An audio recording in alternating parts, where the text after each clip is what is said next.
Yo, we are back with another episode of Common Knowledge, where I'm here to tell you about 10 common Magic the Gathering cards, tell you if they're any good in the Pauper format or not. We'll get started with our first card tonight. It is Clutch of Undeath, 3 and double black for an enchantment aura that enchants a creature. Enchanted creature gets +3/+3 as long as it's a zombie. Otherwise, it gets -3/-3. Well, 5 mana is too much for either of those effects. I guess it's cool. It's modal, I suppose. You know how much I love modal spells, and this one is kind of modal in that it's a pump spell and it's a removal spell all in one. It is pretty specific. What zombies are you actually using this on in Pauper? I mean, you're not actually using it on any of them, but if you were, what are good zombies that you can play in the Pauper format? I mean, we have Carrion Feeder. You don't really need it for Carrion Feeder. Carrion Feeder has plenty of ways of buffing itself, so there's really no reason to give it a 5 mana +3/+3. It can get +3/+3 for free if it needed to. So that's not the one you'd use. Probably refurbish familiar, right? That's zombie rat, so you could do that. The refurbish familiar is so easy to get back through other means, like the idea that you can, let it die, grab it back with a blood fountain, and play it again. I don't know. There's just something where it feels a little unnecessary to give it an aura. If you're using it in any of the blinky and bouncy strategies, if you bounce this back to your hand, the aura would go away. So I don't think this is necessarily good for that either. And at that point, those are probably the two best zombies in the format. There are other zombies too. Nested Shambler. Yeah, Nested Shambler, that also gets played in the mono black sacrifice decks. But I mean, I guess if you put the Clutch of Undeath on this thing, you're pumping its power. So then when it dies, it makes even more squirrels. Maybe. We're reaching. We're certainly reaching for this. And the removal spell part isn't that amazing either. -3/-3 doesn't stop a lot of the biggest threats that you're going to deal with in Pauper. So I think overall this is a pretty bad card, which is disappointing because I think there's parts of it that I really like. But 5 mana, oh boy, that kind of just killed it dead from the get go, right? We'll give this thing a. I'm gonna give it a 2. 2.1. I'll give it a 2.1. Not good. Rebecca Gay alert, everybody. Devout Harpist, single white mana for a 1/1 human. You can tap it to destroy target aura attached to a creature. That is some interesting tech, I suppose. Certainly against Bogle's decks. This is a repeatable enchantment killer in against those decks. That's pretty sweet. This is also good as a check against some of those blue removal spells, those blue enchantments that are basically removal spells, Unable to Scream, Blossom Bind, that kind of stuff. Though you'd probably want to play this creature after those spells are already out there, so they don't put the spell on this guy. It's too narrow. It's too narrow to go in the sideboard. I'll tell you, if Bogle's decks were just running wild over the format, sure, this probably has a place, maybe. But Bogle's decks are pretty niche right now, even if they're still really good. I think Bogle's is actually a really underrated deck in the metagame right now. But you don't need to play counterplay, such specific counterplay as this. You'll play your Heritage Reclamations and your other disenchant style effects in both white and green that can handle enchantments. Yeah, this is too narrow. Cool but narrow. I'll give this thing a 2.5 4. No, that's too high. That's too high. We'll go at 2.2. 2.2 for this. It is a single mana for a 1/1 creature. That's relatively good baseline plus a little gravy on it. Orc Shoreflame, we have talked about before, and we've talked about the thing from Alpha where this thing only costs 2 mana in Alpha. Isn't that crazy? It was just a misprint. It should have cost 4. I think it's fine. 4 mana for a Anthem effect is not great. In red, it's still not great. But we've covered this card before. It's fine. Hungry Flames, 2 and a red for an instant. Hungry Flames deals 3 damage to target creature and 2 damage to target player or planeswalker. So just player for Pauper. We don't have planeswalkers yet, and I hope we don't, but we might someday. 5 damage for 3 mana is pretty good at instant speed. Pretty good. Having to split it up 3 to a creature and 2 to a player, that's not awful. But neither of these things on their own make you feel good about playing 3 mana for it. And I mean, yeah, the idea that, okay, I can lightning bolt a creature and shock the face. Okay, I guess. It's not good enough. You don't really want a lightning bolt for 3 mana, even if it comes with a shock bolted onto it. It's not enough. Not enough. Where does that leave it, though? I mean, it's still a decent spell. I think we can give this thing a 3.1. Yeah, I think we can give it a 3.1 and feel okay about it. But it doesn't burn enough one way or the other to really make it. Defiant Salvager, 2 and a black for a 2/2 Aetherborn Artificer. Sacrifice an artifact or creature to put a +1/+1 counter on this creature. Activate only as a sorcery. That sucks. That sucks. I mean, we just looked at Carrion Feeder. Carrion Feeder is kind of just this, but way better, because you can do it at instant speed and do all sorts of fun shenanigans. Now, Carrion Feeder can't block. This guy can. This guy can sacrifice artifacts in addition. At the very least, it doesn't say, limited to once per turn. That would be the killer for it. Man, this seems okay, right? But the decks that you'd put it in, the mono black sacrifice decks, they just don't need it. The Carrion Feeder comes out on turn 1. It's so much faster. Having to wait to put this down on turn 3. And yeah, you can sacrifice a bunch of stuff on that turn at sorcery speed, but it's just a little easier to deal with than the Carrion Feeder. And that's those mono black sacrifice decks need to go fast. That is kind of their whole deal, is they need to make a giant Carrion Feeder or giant Mortician Beetle very quickly, and then swing in and smash and be very aggressive. And I think this guy just takes too long to get set up, and your opponent will probably find an answer at that point, and then you've lost your window. So while he seems good, the text box is good. It's the mana cost is just not quite there, and we end up having to give this thing something like a 2.7, which is good, but not good enough. Probably a cool cube card if you can make like an underpowered cube. I think this would be a neat card to add to it, but nothing much more than that. Costly Plunder, 1 and a black for an instant. As an additional cost to cast this spell, sacrifice an artifact or creature and you draw 2 cards. Yeah, we see this all the time. In fact, we've probably done this card before. I guess I'll do it again, even though we've seen so many cards like this that it's hard to say. This costing 2 mana is... this costing 2 mana is fine. We have plenty of other 2 mana ones that do this kind of effect too, but the ones that cost 2 mana will get you another effect. The Fanatical Offering will get you a map token. When Deadly Dispute was in the format, Deadly Dispute gave you a treasure token.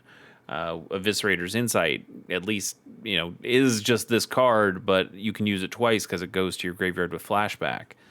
we have other ones that do this. The Reckoner's Bargain gives you life, and all of those things are better than Costly Plunder.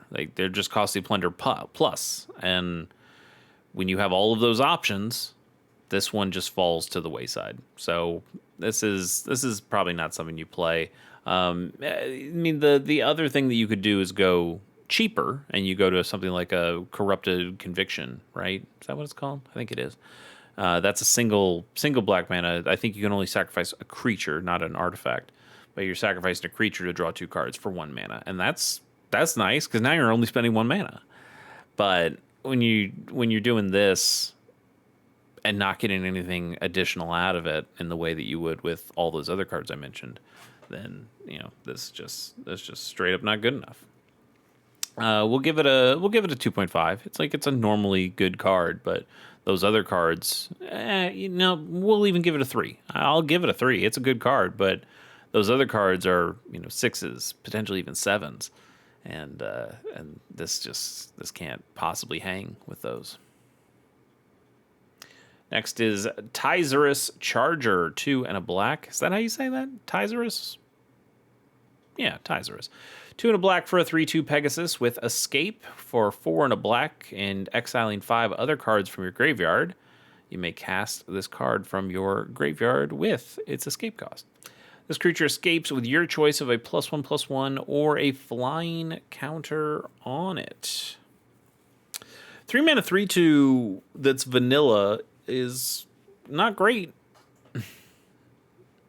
Especially when it's a Pegasus that doesn't just naturally fly. That's lame, I would say. And then this thing has to go to your graveyard, and then you have to spend another 5 mana and exile a bunch of other cards from your graveyard to be able to just bring back either a 4/3 vanilla card or a 3/2 flyer.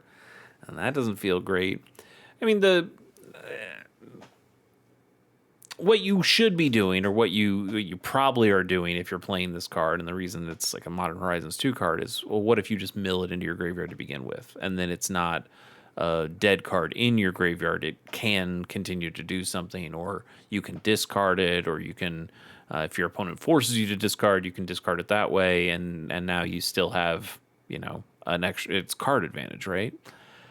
And I guess that's true, but it's really bad. it's just really bad. That's kind of all you can say. It's I don't think this is very well costed in either form, and I wouldn't want it in my deck. So let's go for a 2.2 and move right along. Oh, baby. I love this thing. It's not good. I'm telling you. But I do love this thing.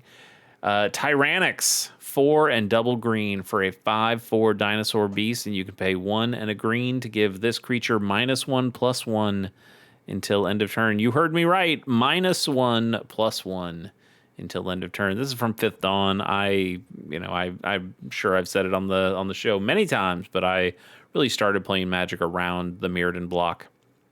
And starting with Mirrodin, so going through this whole block, and I own a lot of Mirrodin cards and a lot of bad Mirrodin cards, and Tyrannix is one of them. But you look at this thing, and it's so cool.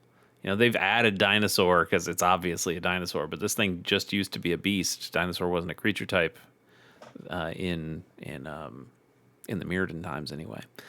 And man, 6 mana 5/4. That's not good. It's certainly not good in today's standards. And it wasn't even really that good back then either, especially not in a format that was all about playing billions of artifacts and just mowing over opponents that way. Tyrannix just could not hang with that. But look at him. He looks like a stone cold killer.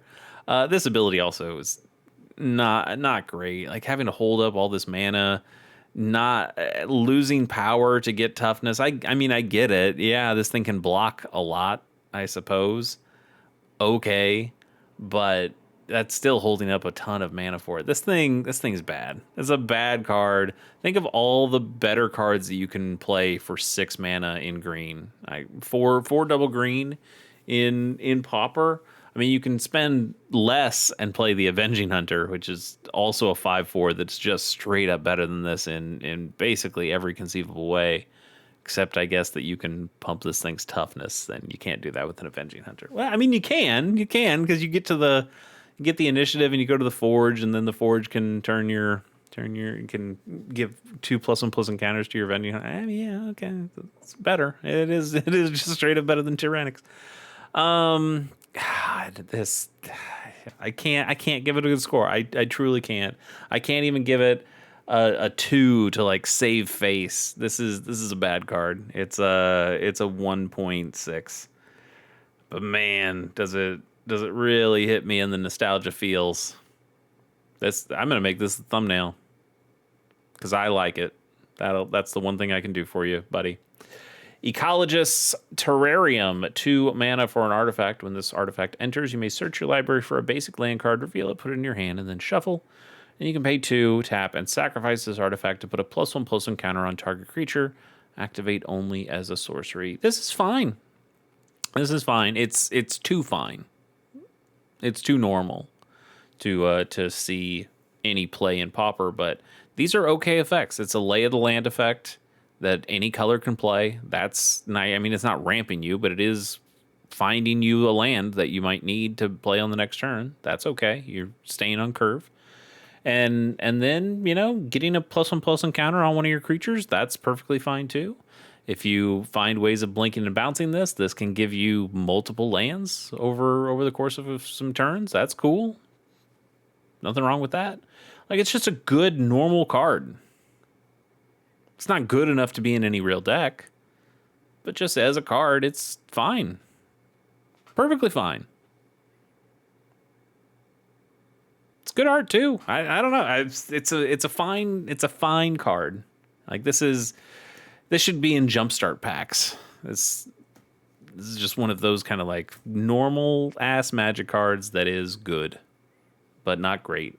And we really need great art cards when we're here talking about the Pauper format, where we have commons from, all the way back to Alpha. So they have to be pretty good. And when you're going up against things like Lightning Bolt, Ecologist Terrarium does not hang. We will give this thing I'll give it a 2.6. Royal Mage's Trick, 3 and a blue for an instant with Converge. Creatures your opponents control get -X/-0 until end of turn, where X is the number of colors spent, another number of colors of mana spent to cast this spell. And you draw a card.